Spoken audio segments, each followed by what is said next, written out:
गुरुर्ब्रह्मा गुरुर्विष्णुः गुरुर्देवो महेश्वरः गुरुसाक्षात् परं ब्रह्म तस्मै श्री गुरवे नमः। नमस्कारं मास्टर। नमस्कारं मास्टर के पीके। नमस्कारं मास्टर ఈకే। నమస్కారం మాస్టర్ ఎంఎన్।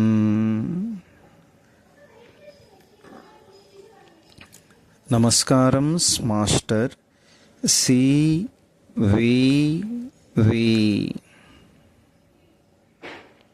నమస్కారం మాస్టర్ సివివి।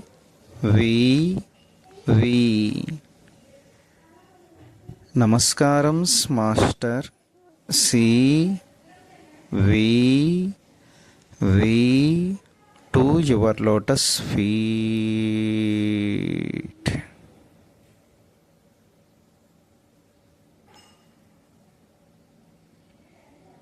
ఓం శాంతి శాంతి శాంతి।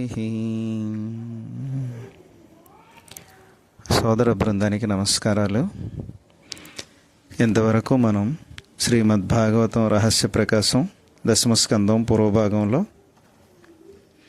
శ్రీకృష్ణుడు కాళీయుడి శిరస్సు మీద నాట్యం చేసినంత వరకు చదివాం। ఈరోజు కాళీయుని భార్యలు శ్రీకృష్ణుని ప్రార్థిస్తారు। ముందుగా కొన్ని ప్రార్థనా శ్లోకాలు చదువుకుందాం।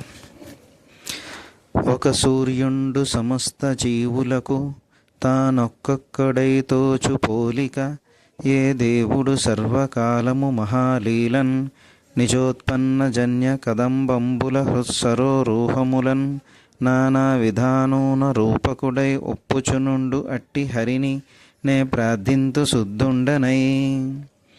నల్లనివాడు పద్మనయనంబులవాడు మహాసుగంబులన్ విల్లును దాల్చువాడు, కడు విప్పగు వక్షమువాడు మేళ్లుపై జల్లెడువాడు నిక్కిన భుజంబులవాడు, యశంబు దిక్కులంజల్లెడువాడు నైన రఘుసత్తముడిచ్యుత మా కభీష్ణముల్।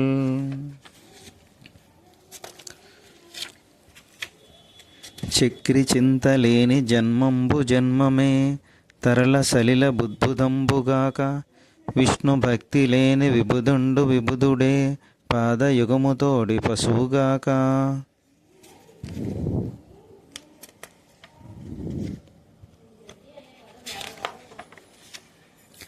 శ్రీనపుంసక పురుషమూర్తి అనుగాక, తిర్యగమర నారాది మూర్తియునుగాక, కర్మగుణ భేద సదసత్ప్రకాశికాక, వెనక నన్నియుతానగు విభుదు తలంతు, కలడందరు దీనులయడన్ కలడందరు పరమయోగి గణముల పాలన్, కలడందురన్ని దిశులను కలండు కలండనడువాడు కలడో లేడో, కలుగడే నా పాలి కలిమి సందేహింప కలిమిలేములు లేక కలుగువాడు, నా కడ్డపడరాడే నలిన సాధువుల చేబడిన సాధుల కడ్డుపడెడివాడు, చూడడే నా పాటు చూపుల చూడక చూచువారుల కృప చూచువాడు, లీలతో నా మురాలింపడే మురుగుల మురుగులిరింగుచు తన్ను మురుగువాడు, అఖిల రూపములు తన రూపు అయినవాడు, ఆది మధ్యాంతములు లేక అడరువాడు, భక్త జనముల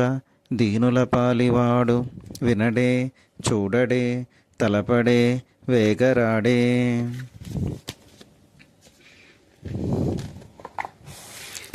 ఇప్పుడు కాళీయుని భార్యలు శ్రీకృష్ణుని స్తుతించుట 670వ పద్యం నుంచి మనం చదువుకుంటున్నాం.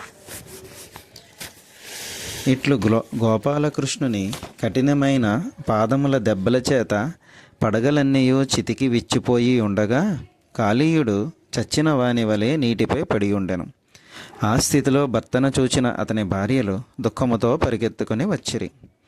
మానవ రూపము ధరించి వచ్చిన ఆ నాగకాంతలు పరిగెత్తుకుని వచ్చుచుండగా వారి జుట్టుముడి వీడిపోయెను. ధరించిన ఆభరణములు కదలిపోవు చుండెను. వక్షోజముల బరువు వలన సన్నని నడుముల అల్లాడుచుండెను. పైట కొంగులు జారిపోవు చుండెను. తమ భర్త పరిస్థితి ముందెట్లుండునో తెలియని స్థితిలో వారు శోకముతో కృంగిపోవచ్చు గోలు గోలున ఏడ్చుచున్న తమ కుమారులను ముందుంచుకొని స్వామిని భక్తితో దర్శించిరి. ఆ గోపాల చూడామని సకల సద్గుణములకు నిదానమైన వాడు. ఇక్కడ వివరణ: లోకములో స్త్రీలెవరైనను తమ భర్తకు ఆపద కలిగినప్పుడు వానిని రక్షింపుమని సమర్థులైన పెద్దల వద్దకు వెళ్ళినప్పుడు తమ బిడ్డలను కూడా తీసుకుని వెళ్ళుట, మీరు కరుణించనిచో వీరు అనాథలైపోవుదురని విన్నవించుకొనుట అత్యంత సహజమైన విషయం. తర్వాత 672 పద్యం. ఇట్లు వచ్చిన నాగకాంతలు సాగిలపడి కృష్ణునకు మ్రొక్కి నుదుట చేతులు జోడించి ఇట్లు ప్రార్థించిరి: మహానుభావ, క్రూరులైన వారిని దండించుటకే నీవు ఈ భూమిపై అవతరించి ఉన్నావు. ఈ నాగరాజు పరమ క్రూరుడనుటలో సందేహము లేదు. వీనిని నీవెంత క్రూరముగా దండించినను అది నీ సాధుగుణమే గాని క్రూరత్వము కాదు. శత్రువుల కుమారుల ఎడల కూడా ఏమాత్రమూ పగలేక రక్షించువాడవు నీవు. నీ అందు పగ అనుభావము లేనే లేదు కదా. నీవు దుర్మార్గులను ఎప్పుడు శిక్షించినను లోకములోని సాధు సజ్జనులను రక్షించుటకే కదా. నోటిలో భయంకరమైన విషము ధరించి ఉగ్రస్వభావము గల మా జాతి వారిని నీవు శిక్షించినచో అది మాపై కోపముతో కాదు. జాగ్రత్తగా ఆలోచించినచో ఈ శిక్ష మా ఎడల నీవు చూపిన మహత్తరమైన అనుగ్రహమే అగును. మాలోని విషమును అట్టి విషమున్నదను పొగరును నీ కోపమే తొలగించును. ఇది మా ఎడల అనుగ్రహము కాక మరేమి? ఈ నాగరాజు పూర్వజన్మలో ఎంత గొప్ప తపస్సు చేసెను, ఎన్ని సత్కార్యములు ఆచరించెను, ఎంత కఠోరమైన సత్యనిష్ట నిర్వహించెనో ఊహింపలేము కదా. ఎంతెంతటి మహాత్ములకైనను నీ సాన్నిధ్య భాగ్యము లభింపదు. అటువంటి నీవు నీ అంతటి నీవుగా వచ్చి ఈ నాగరాజు తలలపైకెక్కి వినోదముగా నాట్యలీలలో చూపుచున్నావు. ఇతని భాగ్యమేమని చెప్పవలెను? ఈశ్వర, నీ పాదధూళి అందలి ఒక్క కణమైనను పొందగలుగుటకు ఎంతటి మహాభాగ్యము కావలెను? సాక్షాత్తు శ్రీదేవి అను మహిళారత్నము కూడా నీ పాదసేవా భాగ్యము కోరి ఎంతో కాలము తపస్సులు చేసి ఎన్నో వ్రతములు ఆచరించిన తరువాతనే కదా నీ పాదధూళిని స్పృశింపగల భాగ్యము పొందగలిగెను. అది సామాన్యమైనదా?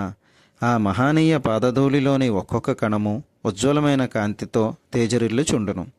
ఈ నాగరాజు తపస్సులే కాదు, నియమములు కూడా ఏమీయూ లేనివాడు. అయినను నీ 2 పాదములు అతని శిరస్సుపై నిలబడెను. నీవు తన్నిననేమి ఆ పాదస్పర్శ కలుగుటయే మహాద్భుతమైన అనుగ్రహము కదా. స్వామి, నీ పాదములు కోమలములై లలితముగా ఉండును.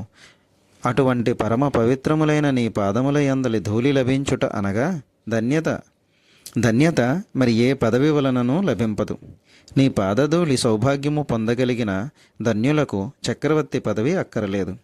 సర్వరసములకు అధిపతి అయిన వరుణదేవుని పదవి కూడా వారికి రుచింపదు. దేవేంద్ర పదవి కూడా వారికి అక్కరలేదు. ఇన్ని మాటలు ఎలా? నీ పాదధూళి యొక్క కణమైనను లభించిన ధన్యజీవులకు చివరకు బ్రహ్మ పదవి అయినను రుచింపదు. దేవదేవ, సంసార జంజాటములో పడి మాటిమాటికి ఎదురు దెబ్బలు తినుచున్న లౌకిక జీవులు కూడా నీ సాన్నిధ్యము పొందవలెనని కోరుచుందరు. కానీ వారికది సాధ్యము కాదు. ఎంతటి పాపాత్ముడైనను ఈ నాగరాజు శుభంకరమైన నీ దర్శనము కన్నులారా అనుభవింపగలిగెను. ఇంతకన్నా అనుగ్రహమేముండును? మహాత్మా, ఈ సృష్టిలోని ఒక్కొక్క పురుషునిలోనూ అంతర్యామిగా నేను అను ప్రజ్ఞగా ఉన్నవాడువు నీవు. కనుక ఎందరిలో గల నేను అను సమాహార ప్రజ్ఞగా ఉన్న నీవు పరమ పురుషుడవు. ఎన్ని శరీరములలో ఉన్నను, ఎన్ని అణువులలో ఉన్నను నేను అను ప్రజ్ఞ ఒక్కటే. దానిని విడగొట్టుట సాధ్యము కాదు. కనుక ఆ నేను అను సమాహార ప్రజ్ఞ లేక మహా ఆత్మవు నీవు. ఆకాశము మొదలైన మహాభూతములు నిన్ను ఆశ్రయించి నీలో నుండియే పుట్టుకొని వచ్చును. కనుక నీవు భూతవాసుడవు. నీ నుండి పుట్టిన ఆకాశాది భూతములలో నీవే ఉన్నావు కనుక పంచభూతములుగా పిలువబడువాడవు నీవే. ఇక్కడ మాస్టర్ గారు వివరణిస్తున్నారు. సాలెపురుగులో ఉన్న ద్రవము వెలువడి దారములుగా గట్టిపడును. ఆ దారములతో అది తన ఇల్లు కట్టుకొనును. ఎంతమేర ఇల్లు కట్టుకొనవలెనో పురుగు సంకల్పములో నిర్ణయమై ఉండి కట్టుకున్న తరువాత తన ఇంటిలోని చోటుగా రూపొందును. అట్లే దారము పురుగు శరీరములోనే ద్రవముగా ఉన్నది. ఆ ద్రవము ఓటవలే ఊరక ముందు దాని సంకల్పముగా ఉన్నది. పురుగు సంకల్పము నుండి ద్రవము ఊటవలే పుట్టి వెలువడి దారముగా రూపొంది ఇడ్లుగా సాలెగూడుగా కట్టుకొనును.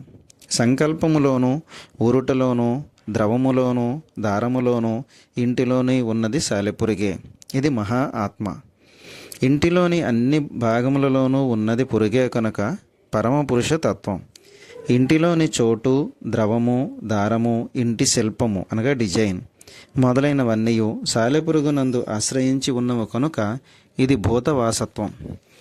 ఇంటిని మనము వర్ణించుచున్నను నిజముగా వర్ణించుచున్నది దానిలో ఉన్న పురుగునే.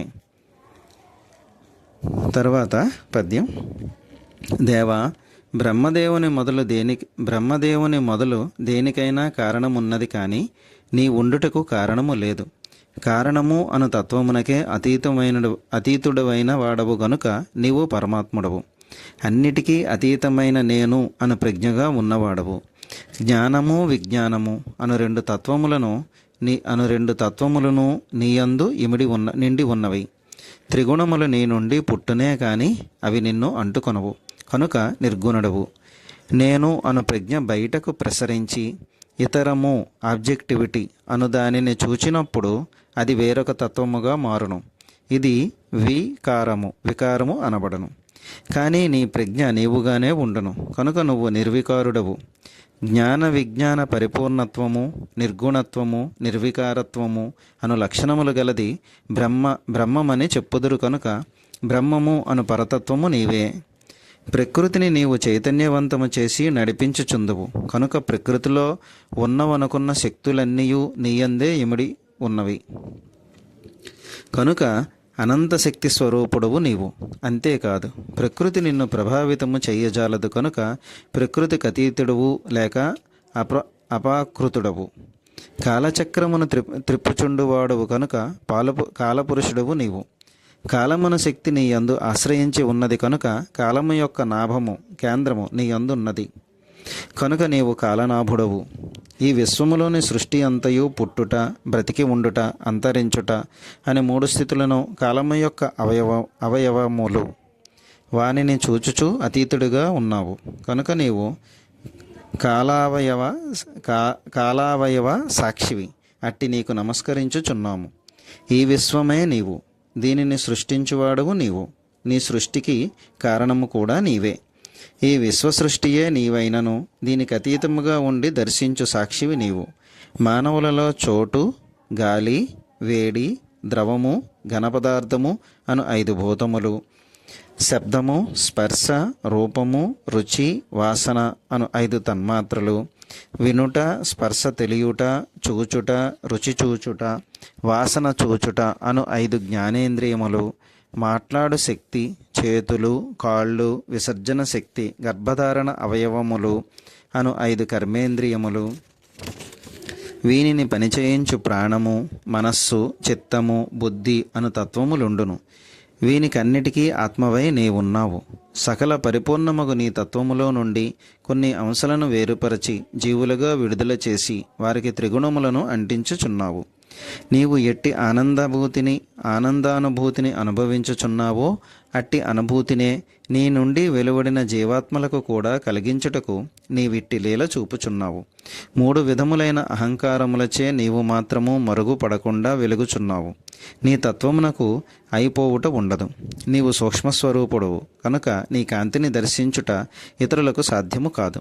ఎట్టి వికారములు లేని స్వచ్ఛమైన మహిమ కలవాడవు కనుక మూలకారణమైన కూటస్థుడవని చెప్పబడుచుందువు. సమస్తమును తెలిసిన జ్ఞానస్వరూపుడవు నీవు. అట్టి నీకు నమస్కరించుచున్నాము, మా మనవి ఆలకింపము. ఇక్కడ వివరిస్తున్నారు, ఇటువంటి ఘట్టములలో చేసిన స్తోత్రములు వేదాంత విషయములతో కూడినవిగా ఉండను. విశ్వమునకు లోపల ఉన్నవాడవు బయట ఉన్నవాడవు అని చెప్పినచో అర్థమగుట కష్టము. ఇటువంటి విషయములను సులువుగా వివరించుటకే పెద్దలు కొన్ని ఉదాహరణలను ఉపయోగించిరి. కుండలో ఉన్న మట్టి, వస్త్రములో ఉన్న దారపు పోగులు మొదలైన ఉదాహరణలు మన సంప్రదాయంలో ఉన్నవి. తరువాత జగన్నాటకము. శ్రీకృష్ణునకు విష్ణుదేవునకు కూడా జగన్నాటక సూత్రధారి అని ఒక బిరుదున్నది. దీనిని చక్కగా సమన్వయించుకున్నచో ఎన్నో వేదాంత విషయములు సులువుగా బోధపడును.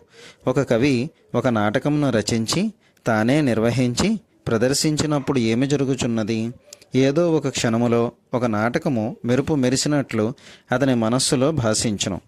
అంతకుముందు అతడు మామూలు మానవుడే, కానీ ఇట్టి నాటకములెన్నిటినో సృష్టి చేయగల సామర్థ్యము వానిలో దాగి ఉన్నది. ఈ స్థితిలో అతడు యోగ నిద్రలో ఉన్న నారాయణుడు. నాటక సంకల్పము అతనిలో మెరిసినప్పుడు అది సత్ అను బిందువుగా చెప్పబడును. ఈ మెరుపు మెరిసిన తరువాత అతనిలో కథావస్తువులోని కేంద్ర బిందువు స్ఫురించును. ఇది చిత్ అను బిందువుగా చెప్పబడును. ఒక కథ కవి మనస్సులో భాషించినప్పుడు అతనికి కలిగిన ఆనందానుభూతి వర్ణించుటకు సాధ్యము కానిది. అది ఆనందము అను బిందువుగా వర్ణింపబడును. ఇప్పుడు అతడు సత్ చిత్ ఆనంద స్వరూపుడు లేక సచ్చిదానంద స్వరూపుడు. ఈ స్థితిలో అతడు తానుగానే ఉన్నాడు. కథలోని రంగ విభజనము కానీ పాత్రలు కానీ ఇంకనూ పుట్టలేదు. కనుక అతడు అపరిచ్ఛేద్యుడు లేక విడదీయుటకు వీలు లేనివాడు. తర్వాత స్థితిలో ఆ కవి కథాకాలమును సాగవలసిన విధానమును నిర్ణయించుకొనును. తరువాత నాటకమును ముఖ్యమైన అంకములుగా విభజించుకొనును. ఆ తరువాత వానిని రంగములుగా విష్కంభములుగా విభజించుకొనును.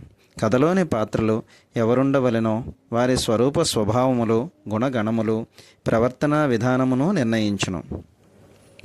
ఎవరెప్పుడు ఎట్లు రంగములో ప్రవేశించవలెనో ఎట్లు తెరలోనికి పోవలెనో నిర్ణయించును. ఒక్కొక్క పాత్ర యొక్క రూపము, వస్త్రభూషణాదుల అలంకారములు, వాచికము మొదలైనవి అతడే నిర్ణయించును. రంగస్థలము ఎట్లుండవలెనో ఎంత వైశాల్యము ఉండవలనో నిర్ణయించును. రంగస్థలము యొక్క అలంకరణము శిల్పము ఎప్పుడు ఎట్లుండవలనో అతడే నిర్ణయించును. ఆ నాటకమును పూర్తిగా రూపొందించి నిర్మాణము చేయు నిర్మాత కూడా అతడే. ఆ నాటకములోని పాత్రలకు తగిన పాత్రధారులను ఎన్నుకొని వారికి తగిన శిక్షణ ఇచ్చి వారిచే ప్రదర్శన చేయించు సూత్రధారుడు అతనే. నాటక ప్రదర్శన పూర్తి అయిన తరువాత నటులకు ప్రేక్షకులకు రసానుభూతి కలిగిన తరువాత ఆ హాలు మూసివేయబడును. రంగస్థలములోని అలంకారములన్నీ తొలగింపబడును. పాత్రధారులందరూ తమ వేషములు తీసివేసి ఇండ్లకు పోవుదురు. ఒక జీవుడుగా ఉన్నవాడు ఈ నాటకములోని ఒక పాత్రను స్వీకరించి ఒక మానవుని వేషము ధరించి భూమిపై పుట్టును. తన వలనే మరికొన్ని పాత్రలు కూడా తనతో పాటు జీవించును. నటుడైన ప్రతి వాడును నాటకము జరుగుచున్నంతసేపు మాత్రమే తన పాత్రలో జీవించును. రంగస్థలము మీద తన తండ్రి పాత్ర ధరించిన వాడు తనను చెంపదెబ్బ కొట్టవచ్చును. భార్య పాత్ర ధరించిన యువతి తనపై ప్రేమ వలకబోయవచ్చును. ఒక మిత్రుడుండును, ఒక శత్రువు ఉండును. ఈ కోపములు, ప్రేమలు, స్నేహ వైరములు పాత్రలకు సంబంధించినవే కానీ తనకు సంబంధించినవి కావు. నాటకము తరువాత వెనక గదిలోనికి వచ్చినప్పుడు తనను చెంపదెబ్బ కొట్టిన తండ్రి పాత్రధారిని తిరిగి కొట్టుట కానీ తన భార్యగా నటించిన యువతితో సరసమాడుట కానీ బుద్ధిగలవాడెవడనూ చెయ్యడు. అనగా పాత్రల యొక్క సంబంధ బాంధవ్యములు నాటకమునకు సంబంధించి మాత్రమే ఉండును. ఆ అనుభూతులు కానీ కోపతాపములు కానీ రంగస్థలమునకే పరిమితము. అది అయిపోయిన తరువాత తానుగా వేరుగా ఉండును. మరి ఈ నాటకమునకు ఫలితమేమి? చూడవచ్చిన ప్రేక్షకులకు రసానుభూతి కలుగుట వాస్తవము. కానీ దాని వలన నటులకేమీ ప్రయోజనము? ఒక పాత్రలో దుఃఖముండును, ఒక పాత్రలో కోపతాపములుండును, ఒక పాత్రలో బీభత్స భయానకములుండును, ఒక పాత్రలో హాస్యముండును, ఒక పాత్రలో శృంగారముండును. ఏ పాత్రలో ఏ భావం ఉన్ననో నటించుచున్నప్పుడు నటుల హృదయములలో ఒక అనుభూతి ఆవేశము కలుగును. అది స్థిరపడినప్పుడు రసానందముగా అనుభవింపబడును. ఉత్తముడైన నాయకుడు ఎటువంటి తృప్తి అనుభవించునో, క్రూరుడైన విలన్ పాత్రధారి కూడా అట్టి తృప్తినే అనుభవించును. నాటకకర్త అయిన కవి తన ఆనందానుభూతిని పాత్రలలో నింపి వానిని ధరించిన పాత్రధారుల చేత ఆ అనుభూతి అనుభవింపజేయును. నారాయణుడు కూడా తనలో నుండి జీవులను వేరు చేసి విశ్వసృష్టిలోని మానవులుగా పుట్టించి తాను పొందిన ఆనందానుభూతినే జీవులకందరికీ పంచిపెట్టుచున్నాడు. అనగా జీవుల రూపములో తానే అనుభవించుచున్నాడు. ఈ ఉదాహరణముతో పరిశీలించినచో ఈ స్తోత్రములోని సంకేతములు తేలికగా బోధపడను. కవి అయిన వాడు నాటకమును భావింపక ముందు నారాయణుని వంటి వాడని చెప్పుకుంటుమి. ఎన్నో నాటకములను సృష్టించగలిగిన సామర్థ్యము అతనిలో నిద్రాణమై దాగి ఉన్నది. ఆ ప్రజ్ఞ మేలుకొన్న క్షణములలో సత్స్వరూపుడు. కథాబిందువు స్ఫురించిన తర్వాత అతడి చిత్ స్వరూపుడు. ఆ స్థితిలో కావ్యసృష్టి అంతయు అతనిలోనే ఉన్నది. అనగా ఆ కావ్య కథగా అతడే ఉన్నాడు. ఈ మొత్తముగా ఉన్నవాడు కనుక అతను మహా ఆత్ముడు. నాటక భాగములుగా విడివడక ముందు కథ ఒకే బిందువుగా ఉండును. ఎన్ని విభాగములు చేసినను కథా వస్తువు అంతయు సంపూర్ణ స్వరూపముతో అతనిలోనే ఉండును. కనుక అతడు అపరిచ్ఛేద్యుడు. ఎన్ని పాత్రలు ఉండునో అన్ని పాత్రల స్వభావములు, ప్రవర్తనలు, వేషభాషలు అన్నయూ కవిలో నుండి పుట్టినవే. అతని భావనయే ఆ పాత్రలుగా రూపొందును. కనుక ఆ పాత్రలుగా ఉన్నవాడు అతడే. కథాగమనము యొక్క కాలము, దానిలోని విభాగములు అతని నుండియే పుట్టినవి. కనుక అతడి కాలపురుషుడు. జరిగినది, జరుగుచున్నది, జరగబోవునది అయిన విశేషము ప్రతి ఒక్కటి వానికి తెలియను. కనుక కాలము యొక్క అవయవములు చూడగలిగినవాడు కవిగా ఉండనప్పుడు అతడు సాధారణ మానవుడే. అతనిలోని కవి మేల్కొన్న తర్వాత నాటకము పుట్టుట, నడుచుట, పూర్తి అగుట అనే 3 గుణములు రజస్సు, సత్వము, తమస్సు అను గుణములుగా అతనిని ఆవరించును. ఈ 3 గుణములే ప్రతి పాత్ర, రంగము మొదలైన వానికి వర్తించును. ఈ విధముగా అతడు గుణములను స్వీకరించి దానిలో బద్ధుడై ఉండును. కానీ ఈ బద్ధుడై ఉండుట అతనికి లీలాప్రాయము. అనగా అతడు అవసరమైనచో దేనినైనను మార్చుకొనగల సామర్థ్యము కలిగి ఉండును. కనుక అతడు గుణములకు అతీతమైన వాడు కూడా. ఈ నాటకమును విశ్వమును పుట్టించినవాడు తానే. అందలి ప్రతి అణువులోనూ ప్రతి లిప్తలోనూ అతని భావనయే ఉన్నది. కనుక విశ్వముగా ఉన్నవాడు అతడే. నాటకము నడుచుచుండగా వెనక నుండి సూచనలు ఇచ్చుచూ నడిపించువాడు అతడే. కనుక అతడు విశ్వసాక్షి. అవసరం అనుకున్నచో ఆ నాటకమును వదిలి వెళ్ళిపోగలిగిన స్వేచ్ఛ అతనికి ఉన్నది. కనుక విశ్వమునకు అతీతుడు. నాటకములోని పాత్రలుగా అతడు గుణములను స్వీకరించును. ఆ పాత్రలు తనను బంధించవు. కనుక అతడు గుణములకు అతీతుడు. ఒక నాటక ప్రదర్శన పూర్తి అయిన తరువాత మరి ఒక చోట నాటక ప్రదర్శనను అతడు ఏర్పాటు చేయగలడు. కనుక విశ్వమును పుట్టించుట, నడిపించుట, ముగించుట అనునవి ఎన్నిసార్లైనను చేయగలడు. అంతేకాక ఒక నాటకము తరువాత మరి ఒక కథావస్తువుతో మరి ఒక నాటకమును సృష్టించి ప్రదర్శింపగలడు. కనుక ఎన్నో బ్రహ్మాండములు అతని కడుపులో దాగి ఉన్నవని వర్ణింపబడెను.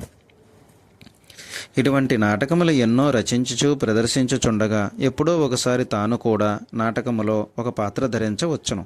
అట్లు కవి స్వయముగా ధరించిన పాత్రలనే అవతారములని పురాణములు వర్ణించును. అట్టి అవతారములలో సంపూర్ణ అవతారుడు శ్రీకృష్ణుడు. నాటకమును సర్వసమగ్రముగా తానే భావన చేసినను నిర్మాత అయిన కవి అన్ని విభాగములను తానే నిర్వహింపనక్కరలేదు. ఒక రచయిత, ఒక దర్శకుడు, ఒక సంగీత దర్శకుడు, ఒక కళాదర్శకుడు, ఒక శిల్పి, అలంకార నిపుణుడు, దుస్తులు తయారు చేయువాడు మొదలైన వారిని ఎందరినో అతడు నియమించుకుని వచ్చును. వారిలో దర్శకుని వంటి వాడు బ్రహ్మదేవుడు. నిర్మాణ ప్రదర్శన ప్రక్రియలో మిగిలిన కళాకారులందరూ ఒక్క త్రాటిపై నడిపించవలసిన నాయకుడు ఉండవలెను కదా. అట్టివాడు దేవేంద్రుడు. అతని ఆజ్ఞ అనుసరించి మిగిలిన దేవతాగణములు పనిచేయుచుందురు. బ్రహ్మదేవుని మొదలు ఎవరు ఏ పని చేసినను, ఏ ప్రతిభ చూపినను నిర్మాత అయిన మూల విరాట్టు ప్రణాళిక అనుసరించియే జరుగును. ప్రదర్శనలోని వివరములన్నీ అతడు నిర్మించనక్కరలేదు. కథావస్తువులను రూపొందించి దర్శకునకు అప్పగించిన తరువాత అన్ని వివరములు అతనికే స్ఫురించును. మూల కథను భావించి ఇచ్చిన కవిని కూటస్థుడని పురాణములు సంకేతించును. ఈ ఉదాహరణమును చక్కగా అవగాహన చేసుకుని సమన్వయించుకున్నచో ఇక్కడి స్తోత్రములోని సంకేత పదములు చాలా వరకు సులువుగా బోధపడను. మూల విరాట్టు అయిన కవి తాను కూడా ఒక పాత్ర ధరించి నటింపవచ్చునని చెప్పుకుంటేమే కదా. దర్శకుడు, కళాకారులు మొదలైన వారందరూ తాముండుటకు నిర్మాతయే ఆధారమని అప్పుడప్పుడు మరిచిపోవచ్చును. అట్లు మరుపు కలిగిన క్షణములలో వారిలో అహంకారము పుట్టి ఒక పాత్ర ధరించిన నిర్మాతపై కూడా పెత్తనము చెలాయించుటకు ప్రయత్నింపవచ్చును. బ్రహ్మ, ఇంద్రుడు మొదలైన వారు కృష్ణునిపై అహంకరించుట ఇట్టిదే. అప్పుడు కూటస్థుడైన నిర్మాత తన ప్రభావమును చూపి వారందరినీ అదుపులో ఉంచవలెను. ఈరోజు ఇక్కడితో ముగిద్దాం. స్వస్తి.